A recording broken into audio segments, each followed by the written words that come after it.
सुमतिभिरनुमेजं शुभ्रकाजं सखाजं सुखमजमनपाजं मुक्त्युपाजं विमाजं नरहजमहममेजं धेजमाम्नाजगेजं सदजमसदजेजं श्रीसहाजं भजेजं तपस्वाध्याय शुश्रूषा कृष्णपूजारतं मुनिं विश्वेशमिष्टदं वन्दे परिम्राट् चक्रवर्तिनं श्रीगुरुभ्यो नमः हरिः ओम् श्रियः पत्ये नित्या गणितगुणमाणिक्यविशदप्रभा जालोल्लासोपहत सकलावद्यतमसे जगज्जन्मस्थेमप्रलयरचनाशीलवपुषे नमो शेषाम्नाय स्मृतिहृदयदीप्ताय हरजे येन प्रादुरभाविभूमिमलये विस्तारिगोसन्ततिः प्राबोधिश्रुतिपङ्कजं करुणया प्रकाशितत्वं परं ध्वान्तं ध्वंसमनाजिसाधुनिकरश्चाकारि सन्मार्गगः तेनं व्यासदिवाकरेण सततं मात्याजि मे मानसं व्याप्तिर्यस्य निजे निजे नमः सा पक्षे सपक्षे स्थितिः व्यावृत्तिश्च विपक्षतोऽथ विषजे शक्तिर्न वै बाधिते नैवास्ति प्रतिपक्षयुक्तिरतुलं शुद्धं प्रमाणं समे भूयात् तत्त्वविनिर्णयाय भगवान् आनन्दतीर्थो मुनिः भवति यदनुभावात् तेढमूकोऽपि वाग्मी जडमतिरपि जन्तुर्जायते प्रज्ञमौलिः सकलवचनचेतो देवता भारती सा मम वचसि निधत्तां सन्निधिं मानसे च रमानिवासोचितवासभूमिः सन्न्यायरत्नावलिजन्मभूमिः वैराग्यभाग्यो मम पद्मनाभतीर्थामृताब्धिर्भवताद्विभूत्यै पदवाक्यप्रमाणज्ञान् प्रतिवादिमदच्छिदः श्रीमदक्षोभ्यतीर्थाख्यानुपतिष्ठे गुरून् मम श्रीमदानन्दतीर्थार्य सन्मनः सरसी भुवि अनुव्याख्याननलिने चञ्चरी कतिमे मनः न शब्दार्थो गाढाः न च निगमचर्चासु चतुराः न च न्याये प्रौढाः न च विदितवेद्यापि वयं परं श्रीमत्पूर्णप्रमतिगुरुकारुण्यसरणिं प्रपन्नामान्द्या स्मः किमपि च वदन्तोऽपि महताम् ॐ नारायणं निखिलपूर्णगुणैकदेहं निर्दोषमप्यतममप्यखिलैः सुवाक्यैः अस्योद्भवादिदमशेषविशेषतोऽपि वन्द्यं सदा प्रियतमं मम सन्नमामि कुपिता हि पणच्छाया समीकृत्या परं सुखं सेवन्ते यत्पदं धीराः तं भजे वल्लभं श्रियः ಇದುವರೆಗೆ ಪಾಶುಪತ ಸ್ಕಾಂದ ಮತ್ತೆ ಸೌರ ಎಲ್ಲ ಅನೇಕ ಮತಗಳು ಏನಿವೆ ಈ ವಿಷ್ಣು ಸರ್ವೋತ್ತಮತ್ವಕ್ಕೆ ವಿರುದ್ಧವಾದ ಮತ. ವಿಷ್ಣು ಸರ್ವೋತ್ತಮ ಅಂತ ಒಪ್ಪಿದರೆ ಬೇರೆ ದೇವತೆಗಳಿಗೆ ಸರ್ವೋತ್ತಮತ್ವವನ್ನು ಸಮರ್ಥನೆ ಮಾಡುವಂತ ಈ ಮತಗಳು ಅದನ್ನ ಖಂಡನೆ ಮಾಡ್ಲಿಕ್ಕೆ ಹೊರಟಿದ್ರು. ಅದ್ರಲ್ಲಿ ಮುಖ್ಯ ಖಂಡನೆ ಅನ್ನೋದಕ್ಕಿಂತ ನೆನೆ ದಿವಸ ಕೇವಲ ಆಚಾರ್ಯರ ಪ್ರತಿಜ್ಞೆ ಅಷ್ಟೇ ನೋಡಿದ್ವಿ. ಅಂದ್ರೆ ಈ ಶಿವಾದಿಗಳ ಅನುಗ್ರಹದಿಂದ ಮೋಕ್ಷ ಆಗಿದ್ದಿಲ್ಲ, ಮೋಕ್ಷ ಅಂತ ದೊರೀಬೇಕು ಅಂದ್ರೆ ಅದು ಭಗವಂತನಿಂದಲೇ ಅಂತ. ಅದ್ರ ಮಧ್ಯದಲ್ಲಿ ಅದ್ಯಾಕೆ ಹಾಗೆ ಹೇಳ್ತೀರಿ, ಮೋಕ್ಷ ಅನ್ನೋದು ಶಿವನಿಂದಲೂ ಸಿಗತ್ತೆ ಅನ್ಲಿಕ್ಕೆ ವೇದನೆ ಪ್ರಮಾಣ ಇದೆಯಲ್ಲ, ಜ್ಞಾತ್ವಾ ಶಿವಂ ಶಾಂತಿ ಮತ್ಯಂತ ಮೇತಿ ಅಂತಿದೆಯಲ್ವಾ, ಅಂದ್ರೆ ಅದು ವೇದವಾಕ್ಯದ ವಿರೋಧ, ಅದು ಪರಿಹಾರ ಮಾಡಿದಾಗ ಆಗ್ಬಿಡುತ್ತೆ. ಯಾಕಂದ್ರೆ ಶಿವ ಅನ್ನೋ ಶಬ್ದ ಅಲ್ಲಿ ದೇವರನ್ನೇ ಹೇಳೋ ಶಬ್ದ ಅಂತ, ಹೀಗೆ ಒಂದು ಪರಿಹಾರ ಆಯ್ತು. ಅಷ್ಟೇ ಅಲ್ದೇನೆ ಅದರ ವಿವರಣೆಯಾಗಿ ಮುಂದೆ ಬರ್ತಾ ಸುಧಾದಲ್ಲಿ ಹೇಳ್ತಾರೆ, ಯಹ ಸಂಸಾರ ಧರ್ಮೈ ಈಶದಪಿ ಅಸ್ಪೃಷ್ಟ ಪರಮಶಿವ ತತ್ಪ್ರಸಾದಾನ್ ಮುಕ್ತಿರಿಷ್ಯತೆ ಏವ. ನೋಡಿ, ನಾವು ಶಿವನ ಅನುಗ್ರಹದಿಂದ ಮೋಕ್ಷ ಆಗ್ತಾ ಇಲ್ಲ ಅಂತ ಹೇಳಿದೀವಿ. ಹಾಗಾದ್ರೆ ನಿಮ್ಮ ಪ್ರಶ್ನೆ ಏನು, ಜ್ಞಾತ್ವಾ ಶಿವಂ ಶಾಂತಿ ಮತ್ಯಂತ ಮೇತಿ ಅಂತ ವೇದದಲ್ಲಿದೆ, ಶಿವನನ್ನ ತಿಳ್ಕೊಂಡವ್ರಿಗೆ ಮೋಕ್ಷ ಇದೆ ಅಂತ. ಆದ್ರೆ ಶಿವನ ಅನುಗ್ರಹ ಆದವ್ರು ಮೋಕ್ಷ ಇಲ್ಲ ಅಂತ ಆಚಾರ್ಯರು ಹೇಳ್ತಾರೆ, ವೇದ ವಿರುದ್ಧ ಆಯ್ತಲ್ವಾ ಆಚಾರ್ಯರ ಸಿದ್ಧಾಂತ. ಅಂದ್ರೆ ಅದಕ್ಕೆ ಹೇಳ್ತೀವಿ, ನಾವು ಶಿವನಿಂದ ಮೋಕ್ಷ ಅಂತ ಒಪ್ಪಿಲ್ಲ, ಪರಮ ಶಿವನಿಂದ ಮೋಕ್ಷ ಅಂತ ಒಪ್ಪಿದೀವಿ ನಮ್ಮ ಸಿದ್ಧಾಂತದಲ್ಲಿ. ಈ ಶಿವನಿಗೂ ಪರಮ ಶಿವನಿಗೂ ಏನ್ ವ್ಯತ್ಯಾಸ? ಶಿವ ಅಂದ್ರೆ ಪಾರ್ವತಿ ಪತಿ, ಪರಮ ಶಿವ ಅಂದ್ರೆ ಆ ಶಿವನು ಗಂಗೆಯನ್ನ ಧರಿಸಿ ತಾನು ಮಂಗಳ ಆದ್ನಲ್ಲ ಅಂಥ ಪರಮ ಶಿವ, ಪರಮ ಮಂಗಳ ಮೂರ್ತಿ ವಿಷ್ಣು, ಅವನಿಗೆ ಪರಮ ಶಿವ ಅಂತ ಕರೀತಾರೆ. ಅವನೇ ಶಿವರೂಪೇ ಶಿವೇ ಸ್ಥಿತ ಅಂತ.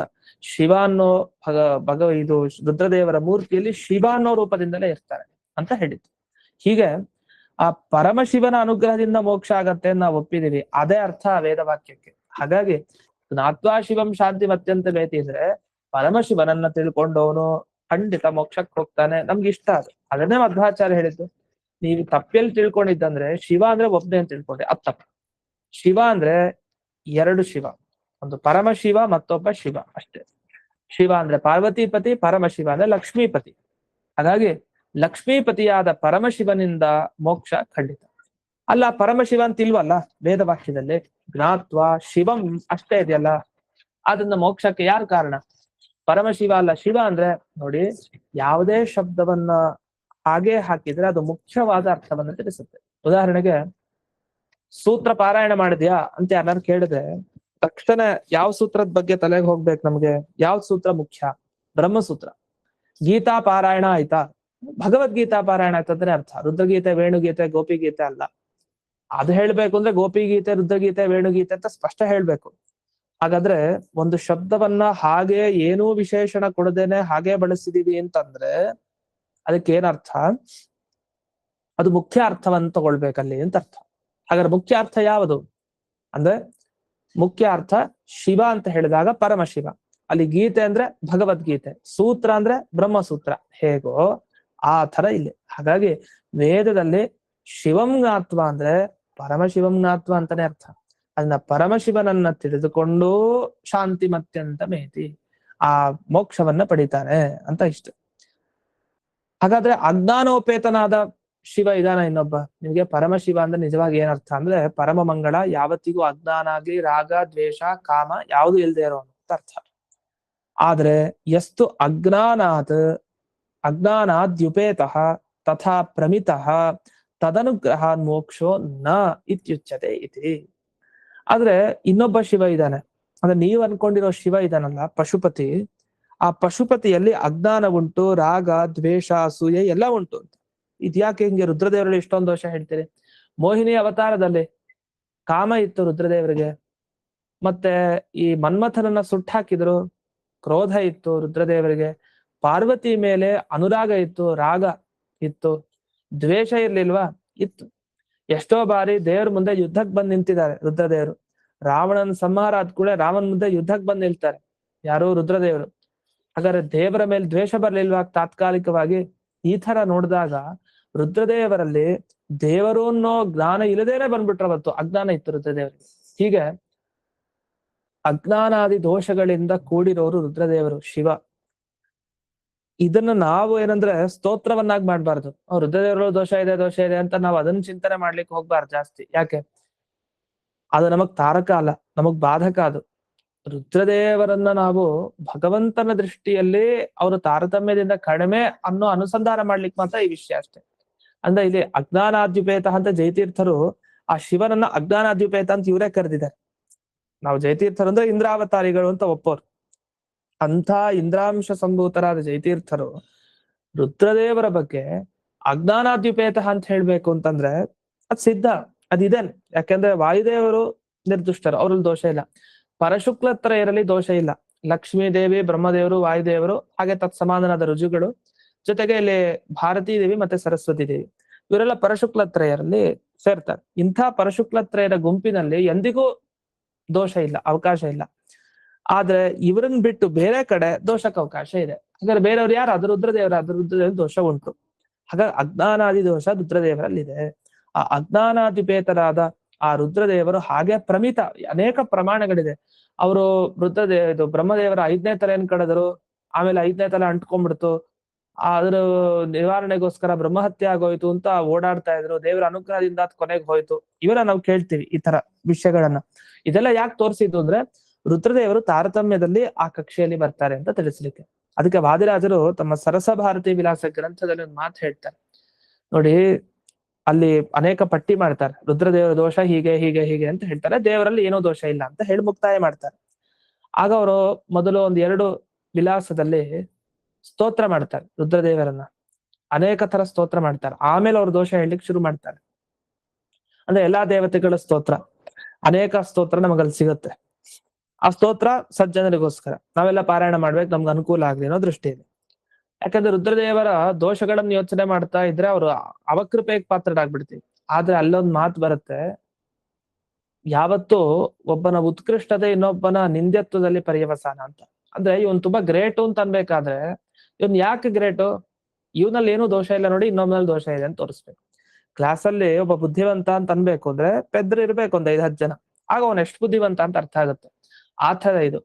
ಆ ರೀತಿಯಲ್ಲಿ ಹೇಳ್ಬೇಕಾದ್ರೆ ದೋಷ ಅಲ್ಲ. ರುದ್ರದೇವರು ಸಂತೋಷಗೊಳ್ತಾರೆ. ಯಾಕೆ, ದೇವರನ್ನ ಸರ್ವೋತ್ತಮ ಅಂತ ಇವನು ಹೇಳ್ತಾ ಇದ್ದಾನೆ, ಅದನ್ನ ಹೇಳ್ಬೇಕಾದ್ರೆ ನನ್ನಲ್ಲಿ ದೋಷ ಇರ್ಬೇಕು, ಅದ್ ಹೇಳ್ತಾ ಇದ್ದಾನೆ ಅಷ್ಟೇ ಅಂತ. ಆದ್ರೆ ಇದನ್ನ ಹೇಳಲಿಕ್ಕೆ ಜ್ಞಾನಿಗಳಿಗೆ ಹಕ್ಕಿದೆ, ನಮಗೆ ಕಷ್ಟ. ಹೀಗಿದೆ ಅಂತ ವಿಷಯ ನಾವು ತಿಳ್ಕೊಳ್ಬೇಕಷ್ಟೇ. ಈ ತರ ಎಲ್ಲ ಇದೆ, ಹಾಗಾಗಿ ರುದ್ರದೇವರಿಗಿಂತ ಪರಮಾತ್ಮ ಸರ್ವೋತ್ತಮ ಅಂತ. ಸರಿ, ಹಾಗಾದ್ರೆ ಈ ವಾಕ್ಯಗಳ ತಾತ್ಪರ್ಯ ಏನಾಯ್ತು ಅಂದ್ರೆ, ಮಧ್ವಾಚಾರ್ಯರು ಶಿವಾದೀನಾಮನುಗ್ರಹಾತ್ ನಮೋಕ್ಷ ಅಂತ ಹೇಳಿದ್ ಯಾಕೆ ಅಂದ್ರೆ, ನೀವು ಪಾಶುಪತಾದಿ ಆಗಮದಲ್ಲಿ ಎಂಥ ಶಿವನನ್ನ ಹೇಳ್ತೀರಿ, ಆ ಶಿವನಿಂದ ಮೋಕ್ಷ ಆಗಲ್ಲ. ಹೊರತು ಯಾವರಿಂದ ಮೋಕ್ಷ ಆಗತ್ತೆ ಅಂದ್ರೆ, ಯಾರು ಸಂಸಾರ ಧರ್ಮೈಹಿ ಈಶದಪಿ ಅಸ್ಪೃಷ್ಟ ಪರಮಶಿವ. ಈ ವಿಶೇಷಣ ಕೊಟ್ಟಿದ್ದಕ್ಕೆ ತುಂಬಾ ಅರ್ಥ ಇದೆ, ಸುಮ್ನೆ ಬರಲಿಲ್ಲ ಜಯತೀರ್ಥರು. ಪರಮಶಿವ ಅಂತ ಅಷ್ಟೇ ಬರೆದ್ರೆ ಓಕೆ, ಪರಮಶಿವ ಅಂತ ಬರಲಿಲ್ಲ. ಸಂಸಾರ ಧರ್ಮೈಹಿ ಈಶದಪಿ ಅಸ್ಪೃಷ್ಟ ಅಂದ್ರೆ ಸಂಸಾರದ ಧರ್ಮಗಳು ಏನೇನಿದೆ ಅದರ ಚೂರು ಸಂಪರ್ಕಕ್ಕೆ ಒಳಗಾಗದೇ ಇರುವ ಶಿವ, ಅವನೇ ತಾನೇ ನಮ್ಮ ಸಂಸಾರದ ಉದ್ಧಾರ ಮಾಡ್ಲಿಕ್ಕೆ ಸಾಧ್ಯ. ಈಗ ನಾನು ಸಮುದ್ರದಲ್ಲಿ ಬಿದ್ದಿದ್ದೀನಿ, ಇನ್ನೊಬ್ಬ ಸಮುದ್ರದಲ್ಲಿ ಬಿದ್ದಿದ್ದಾನೆ, ಅವನನ್ನು ಉದ್ಧಾರ ಮಾಡೋರು ಯಾರು, ಅವನನ್ನು ಬಚಾವ್ ಮಾಡೋರು ಯಾರು? ನಾನ? ಆಗಲ್ಲ. ಯಾಕೆ, ನಾನು ಸಮುದ್ರದಲ್ಲಿ ಬಿದ್ದಿದ್ದೀನಿ. ಯಾರು ಸಮುದ್ರದಲ್ಲಿ ಮುಳುಗಿದಾನೋ ಆ ವ್ಯಕ್ತಿ ಸಮುದ್ರದಲ್ಲಿ ಇನ್ನೊಬ್ಬ ಮುಳುಗಿರೋನನ್ನ ಬದುಕಿಸ್ಲಿಕ್ಕೆ ಆಗಲ್ಲ, ಅವನನ್ನ ಎತ್ತಲಿಕ್ಕೆ ಆಗಲ್ಲ. ಯಾಕೆ, ಅವನು ಮುಳುಗಿದಾನೆ. ಹಾಗಾದ್ರೆ ಯಾರು ಎತ್ತಬಹುದು? ಯಾರು ಸಮುದ್ರದಿಂದ ಹೊರಕ್ಕಿದ್ದಾರೆ ಶಕ್ತಿವಂತ, ಅವನು ಎತ್ತಬಹುದು. ಯಾಕೆ, ಅವನು ಸಮುದ್ರದಲ್ಲಿ ಮುಳುಗಿಲ್ಲ. ಆ ತರ ಸಂಸಾರದಿಂದ ಉದ್ಧಾರ ಮಾಡಿ ಮೋಕ್ಷ ಕಳಿಸ್ಬೇಕು ಅಂದ್ರೆ ಅವನು ಸಂಸಾರದಲ್ಲಿ ಇರಬಾರ್ದು, ಅವನು ಸಂಸಾರದಿಂದ ತೊಂದರೆಗೊಳಗಾಗಬಾರ್ದು. ಆದ್ರೆ ಈ ಶಿವ ಅಂದ್ರೆ ಪಾರ್ವತಿ ಪತಿ ಸಂಸಾರ ಧರ್ಮಗಳಿಂದ ಬಾಧಿತ, ಸಂಸಾರ ಧರ್ಮಗಳಿದೆ, ಪ್ರಕೃತಿ ಬಂಧನ ಇದೆ ರುದ್ರದೇವರಿಗೆ. ಆದ್ರಿಂದಲೇ ಎಷ್ಟೋ ಬಾರಿ ಅವರು ದೇವರ ಮುಂದೆ ವಿರುದ್ಧವಾಗಿ ನಿಲ್ತಾರೆ. ಕಾಮ ಇದೆ ರುದ್ರದೇವರಿಗೆ, ಹೀಗೆ ಮೋಹಿನಿ ಅವತಾರದ ಸಂದರ್ಭದಲ್ಲಿ ಆಯ್ತು. ಈ ರೀತಿ ನೋಡಿದಾಗ ರುದ್ರದೇವರು ಸಂಸಾರ ಧರ್ಮದಿಂದ ಪೀಡಿತರು ಸ್ವಲ್ಪ ಮಟ್ಟಿಗೆ. ಇಷ್ಟಿದ್ದಾಗ ಅಂಥ ರುದ್ರದೇವರನ್ನ ನೀವು ಮೋಕ್ಷಕ್ಕೋಸ್ಕರ ಭಜನೆ ಮಾಡ್ತೀರಿ ಅಂತಂದ್ರೆ ವ್ಯರ್ಥ. ಹಾಗಂತ ರುದ್ರದೇವರ ಅನುಗ್ರಹ ಬೇಕು, ಯಾಕೆ ಬೇಕು ಅದನ್ನ ಮುಂದೆ ಹೇಳ್ತಾರೆ ಮುಂದಿನ ಪ್ಯಾರದಲ್ಲಿ. ಸರ್ವಥಾ ರುದ್ರದೇವರು ಬೇಡ ಅಂತ ಹೇಳ್ತಾ ಇಲ್ಲ ಇಲ್ಲಿ, ಆದ್ರೆ ಅವರಿಂದ ಮೋಕ್ಷ ದೇವ್ರು ಬೇಡ ಅದ್ ತಪ್ಪು. ಅವರು ಬೇಕು ನಮ್ಗೆ, ಇಲ್ಲ ಅಂತಲ್ಲ. ಆದ್ರೆ ಮೋಕ್ಷಕ್ಕೆ ಅವರಿಂದ ಮಾತ್ರ ಸಾಧ್ಯ ಅನ್ನೋ ಮಾತು ಮಾತ್ರ ನಾವು ಒಪ್ಪಲ್ಲ. ಅದನ್ನ ಸಂಸಾರ ಧರ್ಮ ಚೂರು ತಾಕದೇ ಇರುವಂತಹ ವ್ಯಕ್ತಿ ಅಂದ್ರೆ ಅದು ಪರಮಾತ್ಮ ಮಾತ್ರ.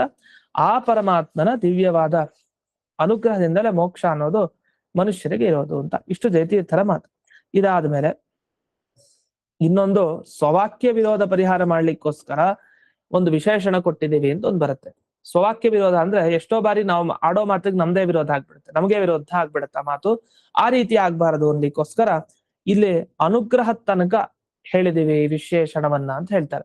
ವಿಶೇಷಣ ಅಂದ್ರೆ ಒಂದನ್ನ ಕೆಲವು ಧರ್ಮಗಳನ್ನ ಹಾಕಿ ಹೊಗಳ್ತೀವಿ. ಉದಾಹರಣೆಗೆ ರಾಮಚಂದ್ರ ತುಂಬಾ ಒಳ್ಳೆಯವನು, ಆ ತುಂಬಾ ಒಳ್ಳೆಯವನು ಅನ್ನೋದು ಒಂದು ವಿಶೇಷಣ. ಬರೀ ರಾಮ ಅಂದ್ರೆ ಏನು ಹೇಳಿಲ್ಲ ಅವನ ಬಗ್ಗೆ, ತುಂಬಾ ಒಳ್ಳೆಯವನು, ತುಂಬಾ ಸುಂದರ, ತುಂಬಾ ಬುದ್ಧಿವಂತ, ತುಂಬಾ ಜ್ಞಾನ ಇದೆ ಅವನಿಗೆ, ಈ ತರ ಇದನ್ನೆಲ್ಲ ಎಕ್ಸ್ಟ್ರಾ ಹೇಳ್ತೀವಲ್ಲ ಗುಣಗಳನ್ನ, ಅದನ್ನೆಲ್ಲ ವಿಶೇಷಣ ವಿಶೇಷಣ ಅಂತ ಸಂಸ್ಕೃತದಲ್ಲಿ ಕರೀತಾರೆ.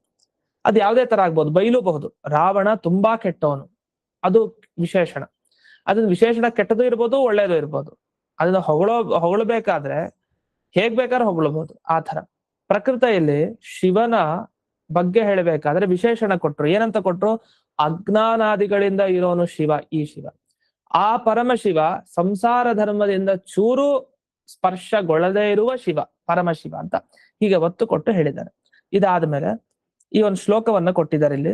ಮೋಕ್ಷೋ ಜ್ಞಾನಂಚ ಕ್ರಮಶೋ ಮುಕ್ತಿಗೋ ಭೇದ ಏವಚ ಉತ್ತರೇಶಾಂ ಪ್ರಸಾದೇನ ನೀಚಾನಾಂ ನಾನ್ಯಥಾ ಭವೇತ್. ನೋಡಿ, ಈ ಮೋಕ್ಷ ಆಗ್ಲಿ, ಜ್ಞಾನ ಆಗ್ಲಿ, ಮುಕ್ತಿಯಲ್ಲಿರೋ ಭೇದ ಆಗ್ಲಿ, ಇವೆಲ್ಲ ಇದೆಯಲ್ಲ, ಇದೆಲ್ಲ ನಮಗೆ ಸಿಗೋದು ಯಾರ ಅನುಗ್ರಹದಿಂದ ಅನ್ಕೊಂಡಿದ್ದೀರಿ? ಈಗ ಸ್ವೋತ್ತಮರ ಅನುಗ್ರಹದಿಂದ ಕೆಳಗಿನವ್ರಿಗೆ ಎಲ್ಲ ಒಳ್ಳೇದಾಗತ್ತೆ. ಅಂದ್ರೆ ಈಗ ನಮ್ ಗುರುಗಳಿಂದ ನಮಗ್ ಒಳ್ಳೇದಾಗತ್ತೆ, ನಮ್ ಗುರುಗಳಿಗೆ ಯಾರಿಂದ ಒಳ್ಳೇದಾಗತ್ತೆ? ಅವ್ರ ಗುರುಗಳಿಂದ, ಅವ್ರ ಗುರುಗಳಿಗೆ ಅವ್ರ ಗುರುಗಳಿಂದ. ಅಂದ್ರೆ ಉತ್ತಮರ ಪ್ರಸಾದದಿಂದ ನೀಚರಿಗೆ, ಕೆಳಗಿನವರಿಗೆ ಅನುಗ್ರಹ ಆಗತ್ತೆ. ನೀಚರು ಅಂದ್ರೆ ಕೆಟ್ಟದ್ದು ಅಂತ ಅರ್ಥ ಅಲ್ಲ. ನೀಚ ಅಂದ್ರೆ ಅಧಮ ಕಕ್ಷೆ, ಅವ್ರಿಗಿಂತ ಕೆಳ ಕಕ್ಷೆಯಲ್ಲಿರೋರು. ಉತ್ತಮರ ಅನುಗ್ರಹದಿಂದಲೇ ನೀಚರಿಗೆ ಒಳ್ಳೇದಾಗೋದು. ಇಲ್ಲ ಇದು ಯಾವ್ದು ಸಿಗಲ್ಲ ಅಂತಾರೆ. ನಿಮ್ಗೆ ಜ್ಞಾನ ಸಿಗ್ಬೇಕಾ? ಉತ್ತಮರ ಅನುಗ್ರಹ ಆಗ್ಬೇಕು. ಹಾಗ್ ನೋಡಿದ್ರೆ ಸ್ವೋತ್ತಮರು ನಮ್ಗೆ ಯಾರು? ನಮಗಿಂತ ಉತ್ತಮರು ಯಾರು? ರುದ್ರದೇವರು. ರುದ್ರದೇವರ ಅನುಗ್ರಹ ಆಗದೇನೆ ನಮ್ಗೆ ಮೋಕ್ಷ ಹೇಗ್ ಸಿಗ್ಲಿಕ್ಕೆ ಸಾಧ್ಯ? ಈ ಪ್ರಮಾಣ ಸ್ಪಷ್ಟ ಹೇಳ್ತಾ ಇದೆ. ಉತ್ತರೇಶಾಂ ಪ್ರಸಾದೇನ, ನಿಮಗಿಂತ ಮುಂದಿರೋ ಎಲ್ಲಾ ಗುರುಗಳ ಅನುಗ್ರಹ ಆದ್ರೆ ಮಾತ್ರ ನೀವು ಮೋಕ್ಷಕ್ಕೆ ಹೋಗ್ತೀರಿ, ನಿಮಗ್ ಜ್ಞಾನ ಸಿಗತ್ತೆ, ಇಲ್ಲ ಸಿಗಲ್ಲ ಅಂತ. ಇಷ್ಟು ಸ್ಪಷ್ಟ ಮಾತಿದ್ದಾಗ ರುದ್ರದೇವರ ಅನುಗ್ರಹ ಬೇಕಾಗಿಲ್ವಂತೆ ಮೋಕ್ಷಕ್ಕೆ, ಪರಮಶಿವನ ಅನುಗ್ರಹ ಇದ್ರೆ ಸಾಕಂತೆ, ಹೇಗೆ ಅರ್ಥ ಮಾಡ್ತೀರಿ ಇದನ್ನ ಅಂತ ಒಂದು ಪ್ರಶ್ನೆ. ಆದ್ರಿಂದ ಈ ವಾಕ್ಯದ ವಿರೋಧ ಬರುತ್ತೆ ಅನ್ಲಿಕ್ಕೇನೆ ಮಧ್ವಾಚಾರ್ಯರು ಬುದ್ಧಿವಂತಿಕೆಯಿಂದ ತಾವು ಏನ್ ಹೇಳಿದರು? ರುದ್ರದೇವರ ಅನುಗ್ರಹದಿಂದ ಮೋಕ್ಷ ಆಗಿಲ್ಲ ಅಂದ್ರೆ ತಪ್ಪು. ಯಾಕೆ? ರುದ್ರದೇವರ ಅನುಗ್ರಹದಿಂದ ಮೋಕ್ಷ ಆಗತ್ತೆ ಅಂತ ಈ ಮಾತೇ ಇದೆ. ಯಾಕೆ? ದೊಡ್ಡವರ ಅನುಗ್ರಹ ಆದಾಗ ಮೋಕ್ಷ ಆಗತ್ತೆ, ಜ್ಞಾನನೂ ಬರುತ್ತೆ ಅಂತ. ನಮಗಿಂತ ರುದ್ರದೇವರು ತುಂಬಾ ದೊಡ್ಡವರು, ಇಂದ್ರದೇವರಿಗಿಂತ ದೊಡ್ಡವರು. ಅಂಥ ಉತ್ತಮ ಕಕ್ಷೆಯಲ್ಲಿರುವಂತಹ ರುದ್ರದೇವರ ಅನುಗ್ರಹ ಆಗದೇನೆ ಮೋಕ್ಷಕ್ಕೆ ಹೇಗೆ ಹೋಗ್ಲಿಕ್ಕೆ ಸಾಧ್ಯ? ಈ ವಾಕ್ಯ ಸ್ಪಷ್ಟ ಹೇಳ್ತಾರೆ. ಒಂದು, ಅದಕ್ಕೇನ್ ಮಾಡಿದ್ರು ಆಚಾರ್ಯರು? ಪಾಶುಪತಾದ್ಯುಕ್ತ ಶಿವಾದೀನಾಂ ಅನುಗ್ರಹ. ನೋಡಿ, ನಾವ್ ಅದಕ್ಕೆ ಪಾಶುಪತ ಮತದಲ್ಲಿ ಯಾವ ಶಿವನ ಬಗ್ಗೆ ಹೇಳಿದಾರಲ್ಲ ಆ ಶಿವನ ಅನುಗ್ರಹದಿಂದ ಆಗಲ್ಲ ಅಂತ ನಾವ್ ಹೇಳ್ತಾರೆ. ನಮ್ಗೆ ಆಗ್ರಹ ಇಲ್ಲ. ನಮ್ಮ ಸಿದ್ಧಾಂತದಲ್ಲಿ ಶಿವನಿಗೆ ಸ್ಥಾನಮಾನ ಇದೆ. ದ್ವೈತ ಸಿದ್ಧಾಂತದಲ್ಲಿ ಶಿವನ ಅನುಗ್ರಹ ಆದ್ರೆ ಮೋಕ್ಷ ಸಿಗತ್ತೆ, ಇಲ್ಲ ಅಂತಿಲ್ಲ. ಅದ್ರೆ ನೀವ್ ಹೇಳ್ತಾರೋ ಶಿವನಿಂದ ಮೋಕ್ಷ ಸಿಗಲ್ಲ ಅಂತ. ಅಂದ್ರೆ ಶಿವನ ಅನುಗ್ರಹ ಬೇಕು ಅನ್ನೋದು ಸರಿ, ಆ ಶಿವನಿಗೆ ವಿಶೇಷಣ ಕೊಟ್ಟಿದ್ ತಪ್ಪು. ಅವರು ಆ ರುದ್ರದೇವರನ್ನ ಹೇಗೇಗೋ ವರ್ಣಿಸ್ತಾರೆ. ಹೇಗೇಗೋ ವರ್ಣಿಸೋದು ಅಂದ್ರೆ ನಿರ್ಗುಣ ನಿರ್ವಿಕಾರ ಅಂತೆಲ್ಲ ಹೇಳ್ಬಿಡ್ತಾರೆ ಆ ಶಿವನನ್ನ. ಈ ತರ ವರ್ಣನೆಯನ್ನು ಮಾಡಿದ್ದಿದೆ. ಹಾಗೆ ಅವನು ಸರ್ವೋತ್ತಮ ಶಿವ ಅಂತ ಹೇಳ್ತಾರೆ. ಇದನ್ನೆಲ್ಲ ನಾವು ಒಪ್ಪಲ್ಲ. ಅಂಥ ಶಿವ ಅಂತ ಇಲ್ವೇ ಇಲ್ಲ ಜಗತ್ನಲ್ಲಿ. ಇರೋ ಶಿವ ಆದ್ರೆ ನಾವು ಒಪ್ಪಿರುವಂತಹ ಶಿವ. ಅಂಥ ಶಿವನಿಂದ ಮೋಕ್ಷ ಒಪ್ಪಿದೀವಿ. ಹೇಗೆ? ಅಂಗೀಕ್ರಿಯತೆ ಏವ ಶಿವಾದ್ಯನುಗ್ರಹ. ಇದು ಜಯತೀರ್ಥರ ಮಾತು. ಈ ಮಾತುಗಳೆಲ್ಲ ಮುಖ್ಯ. ಯಾಕಂದ್ರೆ ಬರೀ ಹಿಂದಿನ ಮಾತು ತಗೊಂಡ್ಬಿಟ್ರೆ ರುದ್ರದೇವರಿಗೆ ಬೈದ ಹಾಗಾಗ್ಬಿಡತ್ತೆ. ವಸ್ತುತಃ ಹಾಗಲ್ಲ. ಅಂಗೀಕ್ರಿಯತೆ ಏವ ಶಿವಾದ್ಯನುಗ್ರಹ. ನೋಡಿ, ನಮ್ಮ ಸಿದ್ಧಾಂತದಲ್ಲೂ ಶಿವನ ಅನುಗ್ರಹ ಬೇಕೇ ಬೇಕು ಅಂತ ಒಪ್ಪಿದೀವಿ. ಬರೀ ಶಿವನಷ್ಟೇ ಅಲ್ಲ, ಗಣಪತಿಯ ಅನುಗ್ರಹ ಬೇಕೇ ಬೇಕು, ಸ್ಕಂದನ ಅನುಗ್ರಹ ಬೇಕೇ ಬೇಕು, ಸೂರ್ಯ ದೇವರ ಅನುಗ್ರಹ ಬೇಕೇ ಬೇಕು. ಇದೆಲ್ಲ ಅಂಗೀಕ್ರಿಯತೆ ಏವ ಶಿವಾದಿ ಅನುಗ್ರಹ, ಇದೆಲ್ಲ ಒಪ್ಪೇ ಇದೀವಿ. ಆದರೆ ಭಗವತ್ ಪ್ರಸಾದ ಸಾಧನಭೂತಃ ಮೋಕ್ಷ ಹೇತು, ಅದು ನೇರ ಕಾರಣ ಅಲ್ಲ. ಸೂರ್ಯ ನಮ್ಗೆ ಅನುಗ್ರಹಿಸ್ಬೇಕು, ಗಣಪತಿ ಅನುಗ್ರಹ ಬೇಕು ಎಲ್ಲ ವಿಘ್ನ ಪರಿಹಾರಕ್ಕೆ, ಸ್ಕಂದನ ಅನುಗ್ರಹನೂ ಬೇಕು, ಸ್ಕಂದನ ಅನುಗ್ರಹ ಬೇಕೇ ಬೇಕು. ನಾಗದೋಷ ಪರಿಹಾರಕ್ಕೆಲ್ಲ ಸ್ಕಂದನ ಅನುಗ್ರಹ ಇಲ್ಲದೆ ಹೇಗೆ ಸಾಧ್ಯ? ಎಲ್ಲ ಮುಕ್ತಿಯಿಂದ ಪಡೆದ್ರೆ ತಾನೆ ಈ ಎಲ್ಲ ದೋಷಗಳಿಂದ ಮುಕ್ತಿ, ಆಗ ತತ್ವಜ್ಞಾನ ಬರೋದು. ಅದು ಅವನ ಅನುಗ್ರಹನೂ ಬೇಕು, ಜೊತೆಗೆ ಶಿವನ ಅನುಗ್ರಹನೂ ಬೇಕು. ಆದ್ರೆ ನೇರವಾಗಿ ಯಾವ ಅನುಗ್ರಹನೂ ನಿಮಗ್ ಮೋಕ್ಷ ಕೊಡಲ್ಲ. ಏನ್ ಕೊಡತ್ತಿದಲ್ಲ? ದೇವರ ಅನುಗ್ರಹ ಆಗೋ ತರ ಮಾಡುತ್ತೆ. ಯಾವುದು? ಈ ಎಲ್ಲ ದೇವತೆಗಳ ಅನುಗ್ರಹ. ಹಾಗಾಗಿ ದೇವತೆಗಳ ಅನುಗ್ರಹವನ್ನ ಸಂಪಾದನೆ ಮಾಡ್ಬೇಕು. ಯಾಕೆ? ದೇವರ ಅನುಗ್ರಹ ಆಗ್ಲಿಕ್ಕೆ. ದೇವರ ಅನುಗ್ರಹ ಯಾಕೆ ಬೇಕು? ಮೋಕ್ಷಕ್ಕೆ ಬೇಕು. ಹಾಗಾದ್ರೆ ಮೋಕ್ಷಕ್ಕೆ ನೇರ ಇದು ಕಾರಣ ಅಲ್ಲ. ಈ ಎಲ್ಲ ಶಿವಾದಿಗಳ ಅನುಗ್ರಹದಿಂದ ದೇವರ ಅನುಗ್ರಹ, ಆ ದೇವರ ಅನುಗ್ರಹದಿಂದ ಮೋಕ್ಷ, ಇಷ್ಟು. ಆದ್ರೆ ನಿಮ್ಮ ಪಾಶುಪತ ಮತದಲ್ಲಿ ಏನ್ ಹೇಳಿದ್ದಾರೆ? ನಿಮ್ಮ ಸ್ಕಾಂದ ಸೌರ ಗಾಣಪತ ಮತದಲ್ಲಿ ಏನ್ ಹೇಳಿದ್ದಾರೆ? ನತು ಪಾಶುಪತಾದಿತ್ಯ ಸ್ವತಂತ್ರ ಸಾಧನ ಭೂತಃ. ನೀವು ಸ್ವತಂತ್ರ ಸಾಧನ ಅಂತ ಹೇಳಿದಿರಿ. ಶಿವನ ತಿಳ್ಕೊಂಡ್ರೆ ಸಾಕು, ಅವ್ನು ಮೋಕ್ಷಕ್ಕೆ ಹೋಗ್ತಾನೆ. ಶಿವ ಸಾಯುಜ್ಯ ಪಡಿತಾನೆ. ಕೈಲಾಸದಲ್ಲಿ ಶಿವನನ್ನೇ ಅವನು ತಾದಾತ್ಮ್ಯವನ್ನಾಗಿ ಹೊಂದುತ್ತಾನೆ. ಅಂದ್ರೆ ಇವನೇ ಶಿವನಾಗ್ಬಿಡ್ತಾನೆ ಅಂತ. ಪರಮಶಿವ ಇವನೇ. ಆದ್ರೆ ಹಾಗಿಲ್ಲ. ಪರಮಶಿವ ಅಂದ್ರೆ ಬೇರೆ ಶಿವನೇ, ಈ ಶಿವನೇ ಬೇರೆ. ಅದರಿಂದ ಸ್ವತಂತ್ರವಾಗಿ ಶಿವನ ಅನುಗ್ರಹ ಅದು ಮೋಕ್ಷಕ್ಕೆ ಕಾರಣ ಅಲ್ಲ. ಆ ತರ ಸಿದ್ಧಾಂತ ತಪ್ಪು. ಇದನ್ನೆಲ್ಲ ಇಲ್ಲಿ ವರ್ಣನೆ ಮಾಡಿದ್ದಾರೆ. ಇದಾದ ಮೇಲೆ ಮುಂದೆ ಇನ್ನೊಂದು ವ್ಯಾಕರಣದ ವಿಚಾರಕ್ಕೆ ಬರ್ತಾರೆ. ಮತ್ತೆ ಅಥವಾ ಯದ್ವಾ ಅಂತ ಹೇಳಿದ್ದಾರೆ. ಏನು? ಪಾಶುಪತಾದ್ಯುಕ್ತ ಇತ್ಯಪಿ ಭಿನ್ನಂ ಪದಂ. ಇಲ್ಲಿ ಮೂಲ ಶ್ಲೋಕದಲ್ಲಿ ನಚ ಪಾಶುಪತಾದ್ಯುಕ್ತ ಶಿವಾದೀನಾಮನುಗ್ರಹಾತ್, ಇಲ್ಲಿ ಒಂದೇ ಪದ ಅಂತ ಹೇಳಿದ್ರು ಮುಂಚೆ. ಪಾಶುಪತಾದ್ಯುಕ್ತ ಶಿವಾದೀನಾಮನುಗ್ರಹಾತ್ ಒಂದೇ ಪದ. ಈಗ ಬೇರೆ ಬೇರೆ ಮಾಡ್ತಾರೆ. ಪಾಶುಪತಾದ್ಯುಕ್ತ ಇದು ಒಂದ್ ಪದ, ಮುಂದೆ ಬೇರೆ ಪದ. ಅಲ್ಲ, ಅದ್ ಹೇಗೆ ಹೇಳ್ತೀರಿ? ಪಾಶುಪತಾದ್ಯುಕ್ತ ಒಂದು ವಿಭಕ್ತಿ ಯಾವತ್ತು ಕೇಳಿಸ್ಬೇಕು ಸಂಸ್ಕೃತದಲ್ಲಿ. ವಿಭಕ್ತಿ ಇಲ್ದೇನೆ ಹೇಗಾಗುತ್ತೆ ಅಂದ್ರೆ ಸುಪಾಂ ಸುಲುಕ್ ಇತಿ ಪಂಚಮ್ಯಾ ಲುಕ್. ಅಲ್ಲಿ ಪಾಶುಪತಾದಿ ಉಕ್ತಾತ್ ಅಂತ ಇದೆ ವಸ್ತುತಃ. ಪಾಶುಪತಾದಿ ಮತಗಳಲ್ಲಿ ಹೇಳಿದ ಅನುಗ್ರಹ, ಶಿವಾದಿಗಳ ಅನುಗ್ರಹದಿಂದ ಅಂತ ಹಾಗರ್ಥ ಇದೆ. ಅದೇ ಪಾಶುಪತಾದಿ ಉಕ್ತಾತ್ ಅನ್ನೋಲ್ಲಿ ಅದು ಕೇಳಿಸ್ತಿಲ್ಲ, ಲೋಪ ಮಾಡ್ಬಿಟ್ಟಿದೆ. ಲೋಪ ಯಾಕೆ ಮಾಡಿದಾರೆ ಮಧ್ವಾಚಾರ್ಯರು? ಸೂತ್ರ ಇದೆ ವ್ಯಾಕರಣದಲ್ಲಿ. ಸುಪಾಂ ಸುಲುಕ್, ಕೆಲವು ವಿಭಕ್ತಿಗಳಿಗೆ ಲೋಪ ಬಂದ್ಬಿಡತ್ತೆ, ಅದನ್ನ ಹೇಳಲ್ಲ. ಅಂತ ವಿಭಕ್ತಿಗೆ ಲೋಪ ಬರೋದ್ರಿಂದ ಇಲ್ಲಿ ಪಂಚಮಿ ವಿಭಕ್ತಿ ಇತ್ತು. ಪಾಶುಪತಾದಿ ಉಕ್ತಾತ್, ಹೇಗೆ ರಾಮಾತ್, ಕೃಷ್ಣಾತ್, ದಶರಥಾತ್ ಅಂತೆಲ್ಲ ಇದೆ. ಆತ್ ಅಂತ ಬಂದ್ರೆ ಪಂಚಮಿ ವಿಭಕ್ತಿ. ಈ ಆತ್ ಅಂತ ಕೊನೆ ಕೇಳಿಸುತ್ತೆ, ಪಾಶುಪತಾದಿ ಉಕ್ತಾತ್ ಅಂತ. ಆ ಆತ್ ಅನ್ನೋ ಭಾಗಕ್ಕೆ ಲೋಪ ಬಂದಿದೆ. ಲೋಪ ಅಂದ್ರೆ ಅದು ಕಾಣಿಸಲ್ಲ. ಹಾಗಾದ್ರೆ ಪಾಶುಪತಾದ್ಯುಕ್ತಾತ್ ಅಂತ ಇರೋ ಪದ ಈಗ ಪಾಶುಪತಾದ್ಯುಕ್ತ ಅಂತ ಕೇಳಿಸ್ತಾ ಇದೆ. ಇದು ತಪ್ಪಿಲ್ಲ, ಸ್ವತಂತ್ರವಾಗಿ ಸಾಧನವಾಗಿದೆ ಅಂತ ಹೇಳೋದು ಮಾತ್ರ ತಪ್ಪು. ಒಂದು. ಇನ್ನು ಭಿನ್ನಂ ಪದಂ ಅಂತ ಹೇಳಿದ್ದು ಬೇರೆ ಬೇರೆ ಪದ ಅಂತ. ಯದ್ವಾ ಪ್ರಥಮಾಯಾಹ ಲುಕ್ ಅಥವಾ ಪಾಶುಪತಾದಿ ಉಕ್ತಃ ಮೋಕ್ಷ, ಅದು ಉಕ್ತಃ ಅಂತ ಪ್ರಥಮ ವಿಭಕ್ತಿಲಿ ಇತ್ತು. ವಿಸರ್ಗ ಈಗ ಕೇಳಿಸ್ತಾ ಇಲ್ಲ ಅಷ್ಟೇ, ವಿಸರ್ಗ ಹೋಗಿದೆ, ಲೋಪ ಆಗಿದೆ ಆಚಾರ್ಯರ ವಾಕ್ಯದಲ್ಲಿ. ಹಾಗಾದ್ರೆ ಪಾಶುಪತಾದಿ ಮತದಲ್ಲಿ ಹೇಳಿದ ಮೋಕ್ಷ ಶಿವ ಆದಿಗಳ ಅನುಗ್ರಹದಿಂದ ಆಗಲ್ಲ ಅಂತ ಹೇಳಿದ್ದಾರೆ. ಈ ರೀತಿ ಅರ್ಥ. ಮೋಕ್ಷಕ್ಕೆ ಇದು ವಿಶೇಷಣ. ಮೋಕ್ಷ ಎಲ್ಲಿನ ಮೋಕ್ಷ ಇದು? ಪಾಶುಪತಾದಿ ಶಾಸ್ತ್ರದಲ್ಲಿ ಹೇಳಿದ ಮೋಕ್ಷ, ಅದು ಶಿವಾದಿಗಳ ಅನುಗ್ರಹದಿಂದ ಆಗಲ್ಲ ಅಂತ. ಇದು ಇದರ ಅಭಿಪ್ರಾಯ ಅಂತ. ಇಲ್ಲಿವರೆಗೆ ಈ ಪಾಶುಪತಾದಿ ಆಗಮದ ವಿಚಾರ ಬರ್ತಾ ಇದೆ. ಇನ್ನೊಂದು 3-4 ಪಂಕ್ತಿ ಇದೆ, ಅದಾದ್ರೆ ಈ ಪಾಶುಪತಾದಿ ಆಗಮಗಳ ವಿಚಾರ ಮುಕ್ತಾಯ ಆಗತ್ತೆ. ಹಾಗೆ ಇನ್ನೊಂದು ಹೊಸ ವಿಚಾರಕ್ಕೆ ನಾವು ಹೋಗ್ಬೋದು. ನಾಳೆ ದಿವಸ ಈ ಮಿಕ್ಕಿದ ವಿಚಾರವನ್ನು ನೋಡೋಣ ಅಂತ ಹೇಳ್ತಾ ಇಂದಿನ ಪಾಠವನ್ನ ಸ್ಮದ್ ಗುರುವಂತರ್ಗತ ವ್ಯಾಸತೀರ್ಥ ಗುರುವಂತರ್ಗತ ಭಾರತೀಯ ರಮಣ ಮುಖ್ಯ ಪ್ರಾಣಾಂತರ್ಗತ ಶ್ರೀಮನ್ಮೂಲ ಗೋಪಾಲಕೃಷ್ಣನಿಗೆ ಅರ್ಪಣೆಯನ್ನು ಮಾಡ್ತೇನೆ. ಶ್ರೀಕೃಷ್ಣಾರ್ಪಣಮಸ್ತು. ನಮಸ್ಕಾರ.